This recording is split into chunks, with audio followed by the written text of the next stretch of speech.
Shalom, damai di hati. Puji Tuhan, Bapak Ibu Saudara-saudara, berjumpa lagi dengan saya Pendeta Tirsa Tairas sebagai Ketua Badan Pekerja Majelis Jemaat Gemim Elroy Malalayang. Saat ini akan membagikan kebenaran firman Tuhan dalam kitab Yeremia pasalnya yang ke-10, ayatnya yang pertama hingga ayatnya yang ke-16 dalam tema Allah yang benar, hidup dan Raja kekal.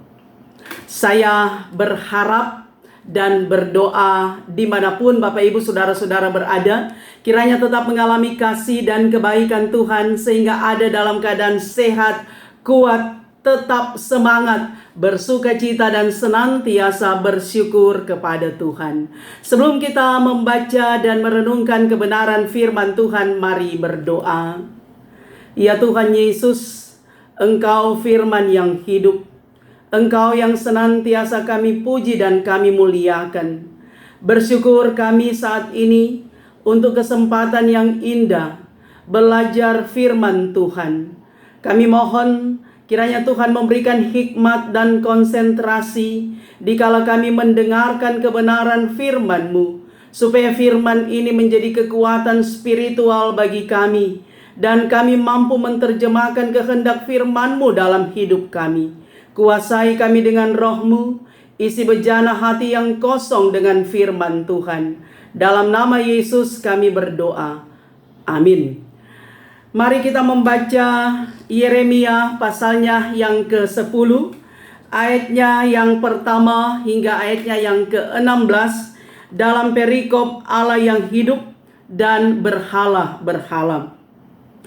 Dengarlah firman yang disampaikan Tuhan kepadamu, hai kaum Israel. Beginilah firman Tuhan.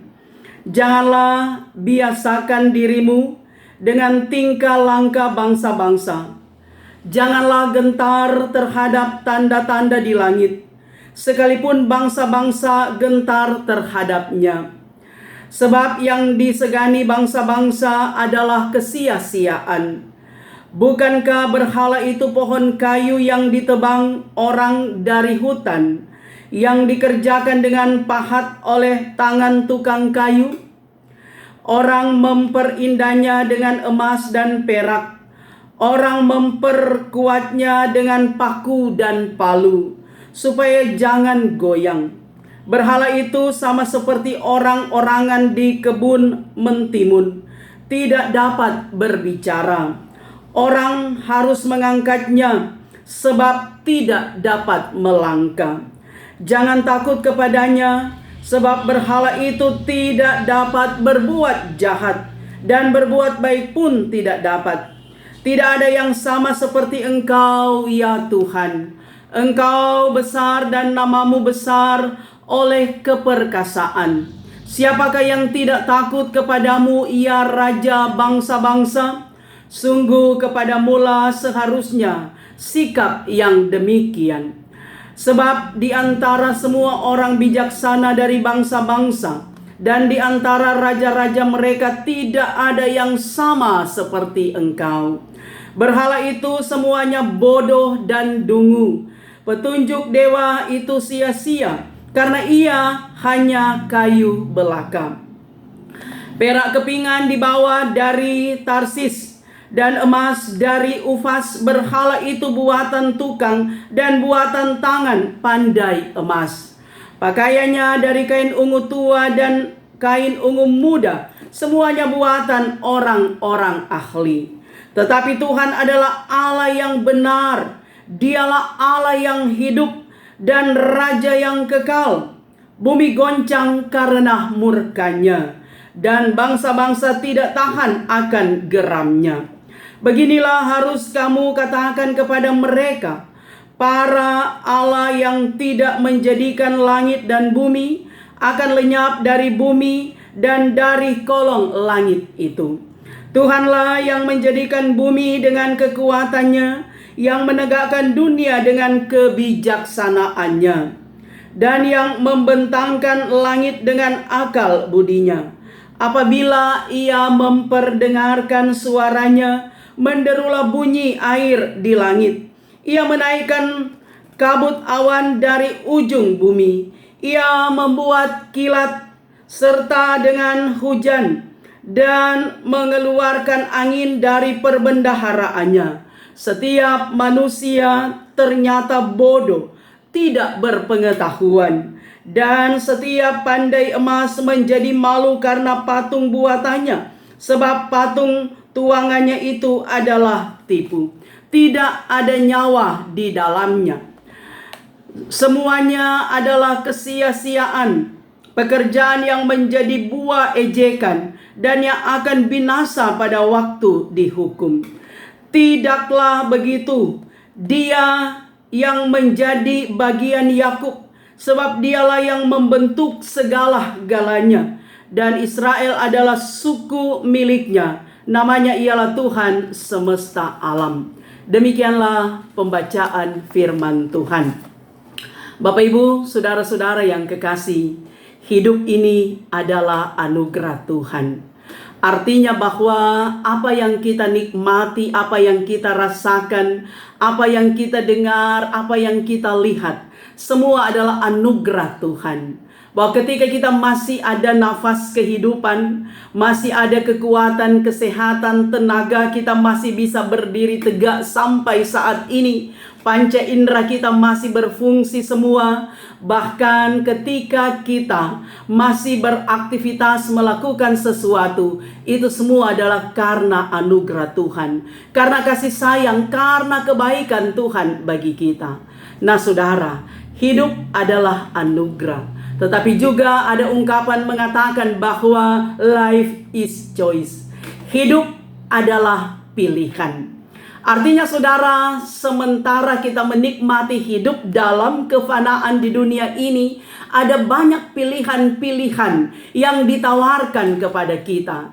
Dan kitalah yang akan menentukan pilihan mana yang sesuai dengan kita. Selama kita hidup, kita ditawarkan dengan pilihan.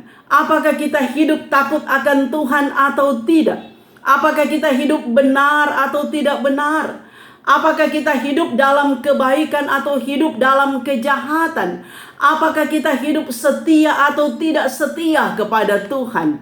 Dan masih banyak tawaran-tawaran kehidupan yang ditawarkan kepada kita. Terutama lagi saudara, melalui perenungan kita saat ini dalam kitab Yeremia, kita diingatkan apakah fokus penyembahan kita betul-betul kepada Tuhan Allah yang menyatakan diri di dalam Yesus Kristus, Allah di dalam Roh Kudus yang bersama dengan kita, Allah Tritunggal, ataukah kepada Allah-Allah yang lain, kepada ilah-ilah yang lain. Nah inilah saudara pilihan bagi kita.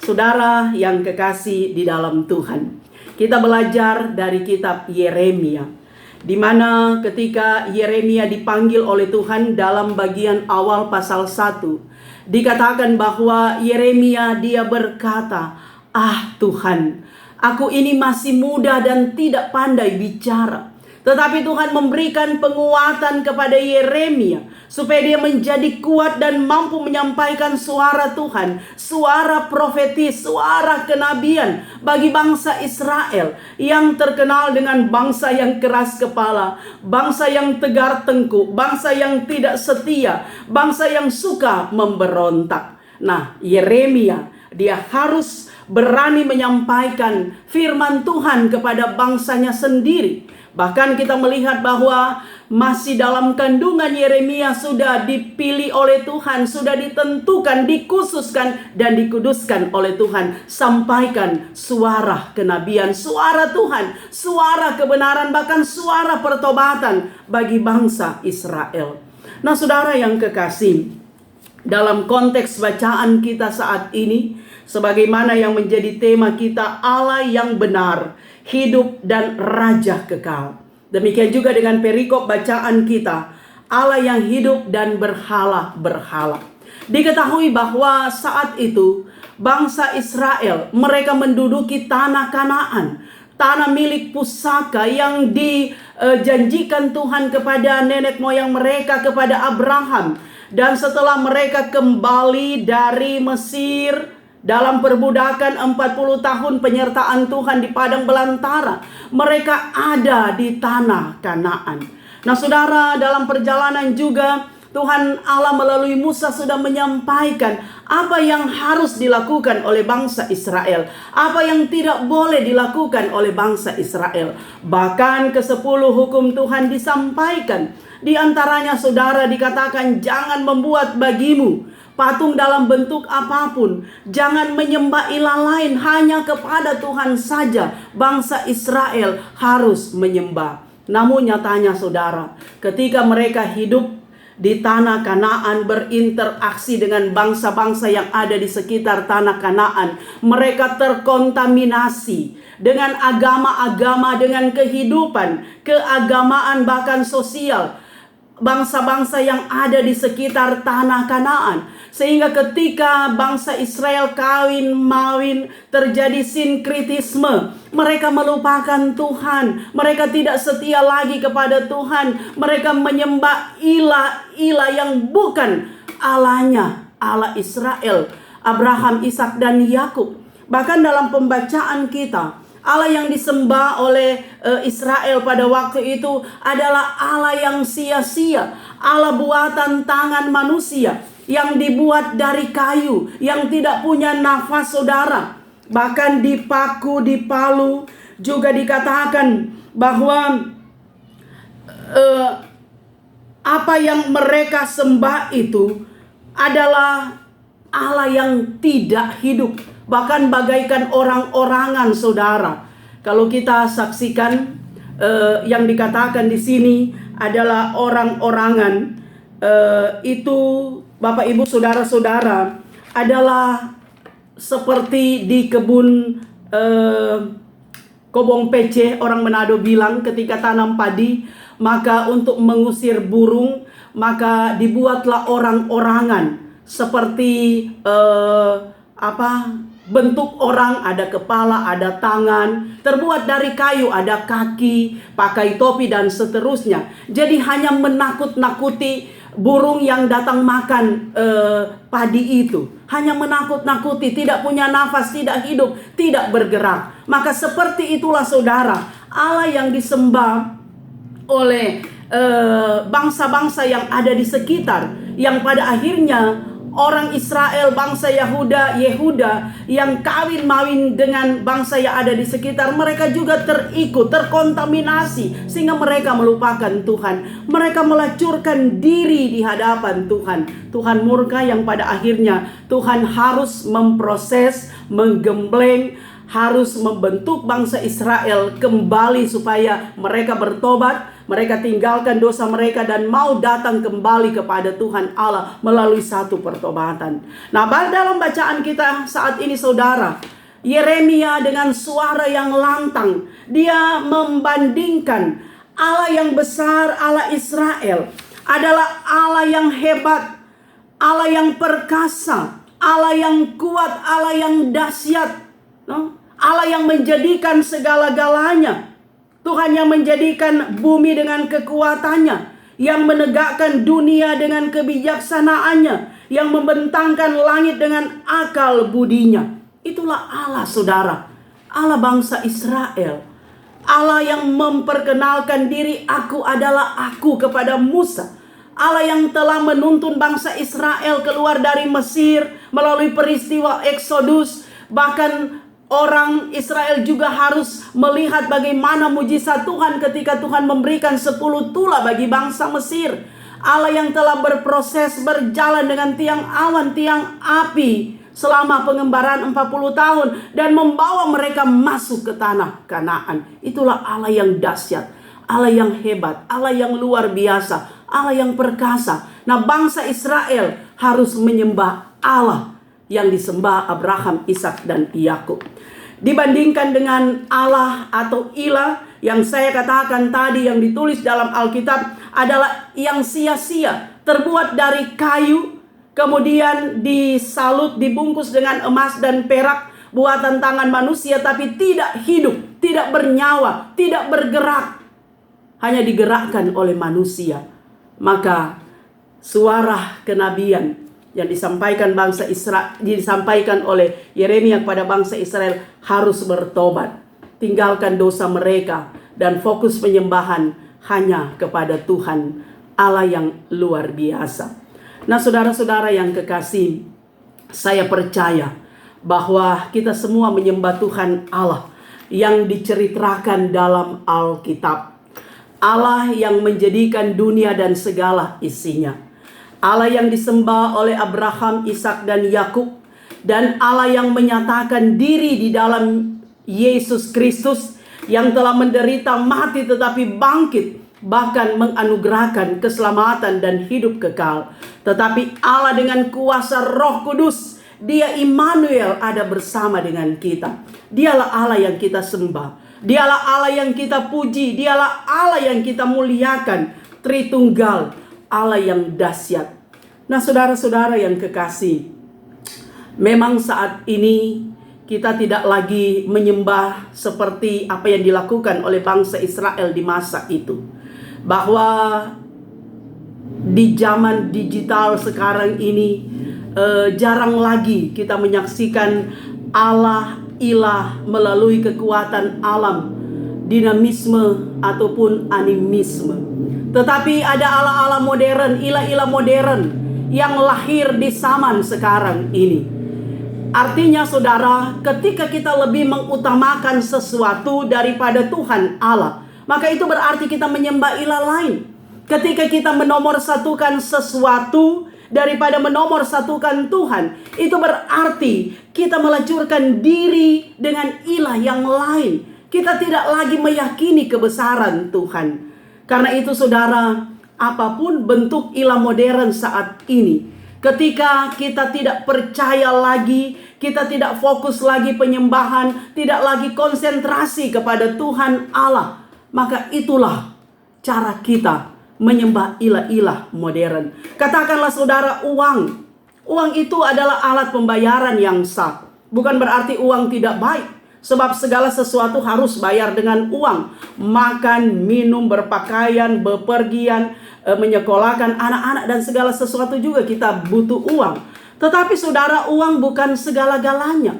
Bahkan dikatakan akar dari segala kejahatan adalah cinta uang. Nah, saudara, ketika kita lebih mencintai uang daripada Tuhan, maka kita mengilahkan ilah lain. Ketika saudara kita lebih fokus hidup kita kepada cuan, kepada uang, maka itu berarti kita menomorduakan Tuhan. Kita tidak lagi meyakini kebesaran Tuhan. Karena itu jangan mengilahkan uang. Uang itu penting. Tetapi saudara, biarkanlah kita yang menggerakkan uang, bukan uang yang menggerakkan kita. Sebab ketika uang menggerakkan manusia, yang baik bisa jadi jahat, jahat bisa jadi baik. Orang bisa menghalalkan segala cara untuk mendapatkan uang. Orang bisa korupsi, orang bisa membunuh, dan melakukan tindak kriminal lain karena uang, saudara. Nah, itu adalah ilah modern. Nah, kita yakin bahwa ketika fokus kita kepada Tuhan, Tuhan siapkan segala sesuatu. Bahkan dalam doa Bapa kami, berikanlah makanan kami yang secukupnya. Cukup saudara, sebab orang kalau terlalu kaya bisa berdosa. Orang juga terlalu miskin bisa berdosa tuh. Tapi secukupnya Tuhan memberi, kita pergunakan dengan baik hal-hal yang positif, sehingga kita tidak mengilahkan uang. Bahkan juga saudara, kadangkala jabatan, kekuasaan itu jadi ilah. Kita mengejar jabatan, kita mengejar kekuasaan, posisi, sehingga kita mengkambing hitamkan orang lain, menjatuhkan orang lain. Tidak peduli siapa dia, yang penting torang tuh paling atas, torang yang pegang jabatan, pegang kekuasaan. Seperti itu saudara. Jadi jangan mengilahkan jabatan ataupun kekuasaan, tapi mari kita menomorsatukan Tuhan. Bahkan juga kadangkala saudara, pekerjaan. Kadang orang mengilahkan pekerjaan. Kita sering kali dengar orang bilang, dia tak lalu gila dengan kerja, terlalu gila dengan pekerjaannya. Sehingga ketika dia terlalu gila, terlalu sibuk dengan pekerjaannya, lupa Tuhan, lupa keluarga, lupa beribadah. 1 minggu 7 hari dia pakai untuk bekerja. Tidak ada lagi waktu untuk Tuhan. Tidak ada lagi waktu untuk bercengkrama dengan keluarga karena pekerjaan. Jangan mengilahkan, karena itu adalah anugerah Tuhan, berkat Tuhan. Ketika kita mampu menggunakan waktu kita untuk bekerja, waktu untuk Tuhan, ada berkat Tuhan yang luar biasa di dalamnya. Karena itu nomor satukan Tuhan. Bahkan juga saudara, harta benda. Kadang orang terlalu mengejar harta, mobil mewah, rumah dan seterusnya. Maka orang seringkali melupakan Tuhan. Lupa beribadah, lupa bersekutu, lupa dengan keluarga saudara. Orang bisa jatuh ketika terlalu mengejar harta dan kekayaan. Ingat Tuhan saudara, itu hanyalah titipan sementara. Raja Daud saja dia memiliki segalanya, harta, kekayaan yang banyak, tetapi dia tetap menomorsatukan Tuhan. Kemudian saudara, ilah modern yang mengglobal saudara saat ini di zaman digital itu adalah handphone saudara. Smartphone. Baik anak-anak, remaja maupun orang dewasa. Ini smartphone, handphone ini saudara, dia punya fungsi itu sangat bagus. Pekerjaan kita, termasuk juga pelayanan, bahkan pendidikan anak-anak, itu seringkali menggunakan handphone, bisnis, dan segala sesuatu. Tapi kadang kalau orang lupa diri, anak-anak ketika mengilahkan handphone saudara, tergila-gila dengan game, tidak ada lagi waktu untuk orang tua, bahkan malas ke sekolah karena game. Bahkan mata jadi rusak karena game. Bahkan nyandak pergi sekolah minggu, lupa dengan ibadah remaja. Maka itu mengilahkan smartphone. Juga pemuda remaja saudara. Bahkan orang tua kadangkala, apalagi ibu-ibu saudara, terlalu banyak berselancar di media sosial, di dunia maya, sehingga kadangkala jatuh. Tidak lagi setia kepada suami, tidak setia lagi kepada pasangan hidup, bahkan karena lalu lama di Facebook, lia-lia orang status. Bahkan kadangkala ketika orang berstatus lebih tinggi dari saya, ketika dia punya lebih dari saya, kadangkala saya jadi iri hati. Artinya jadi iri hati, marah, bahkan pikiran positif terhadap orang yang berstatus lebih dari orang. Nah, saudara-saudara yang kekasih, ketika kita mengilahkan handphone, smartphone, kita menomorduakan Tuhan. Bahkan karena terlalu banyak berselancar di media sosial, lupa mau masak pas suami. Bahkan juga orang bisa tergoda, tinggalkan pasangan hidupnya, istri atau suami, berselingkuh karena smartphone. Nah saudara, itu berarti kita mengilahkan apa yang seharusnya tidak kita ilahkan. Kita menomorduakan Tuhan. Tuhan cemburu saudara. Sedangkan manusia ketika diduakan cemburu, nah apalagi Tuhan itu adalah Allah yang maha kudus. Allah cemburu ketika kita manusia menduakan kasih kita, hormat kita, cinta kita kepada Tuhan.